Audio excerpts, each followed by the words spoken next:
වේලාව පෙරවරු 6 පසු වී මිනිත්තු 33යි. මේ සසිදු ටීවී විසින් ඔබ වෙත ගෙනෙන සතියේ පුවත් ප්‍රකාශය. ප්‍රථමයෙන් අවධානය පුවත් ශීර්ෂ පාඨ වෙතට. ෆ්‍රැන්සිස් පාප් වහන්සේගේ අවමංගල දිව්‍ය පූජාව ආරම්භ කෙරේ. දැන් පුවත් සවිස්තරාත්මකව.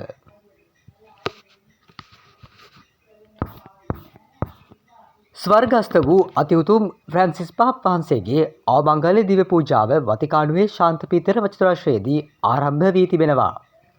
වතිකානු වේලාවෙන් උදෑසන 6ට පමණ අවසන් කටයුතු ආරම්භ වූ අතර ෆ්‍රැන්සිස් පාප් වහන්සේගේ දේහය ශාන්ත පීතර පැසිලිකාවේ සිට ශාන්ත පීතර චිත්‍රාශ්‍රය වෙත රැගෙන යනු ලැබුවා.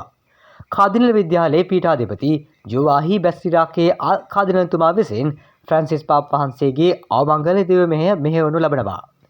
එරට වේලාවෙන් උදෑසන සිට අගරාධකවරුන්, බිෂොප්වරුන්, කතෝලික පූජකවරුන් ශාන්ත පීතර චිත්‍රාශ්‍රයේ රැස්වීමට පටන් ගත් අතර ඉන්පසුව විවිධ රටවලින් පැමිණි රාජ්‍ය නායකයින් හා ගෞරවනීය අමුත්තන් පැමිණීමටත් පාප් වහන්සේගේ දේහයට අවසන් ගෞරව දැක්වීමටත් ඉන්පසුව අසුන් ගැනීමටත් සිදු වුණා.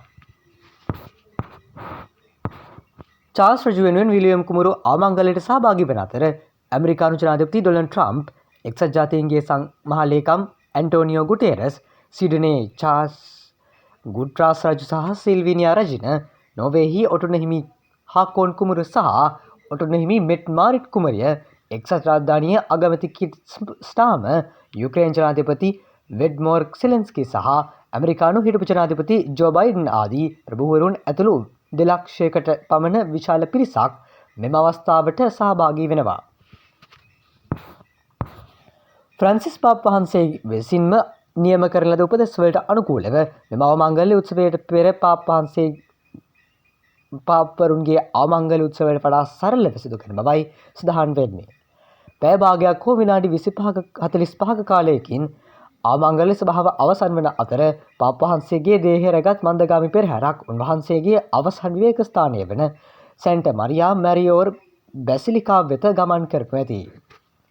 යනුව අද නියමිත සසිදු ටීවී විසින් ගෙනෙන සතියේ පුවත් ප්‍රකාශයමින් සමහප්තයි. ඔබට සුවදායි සතියක්.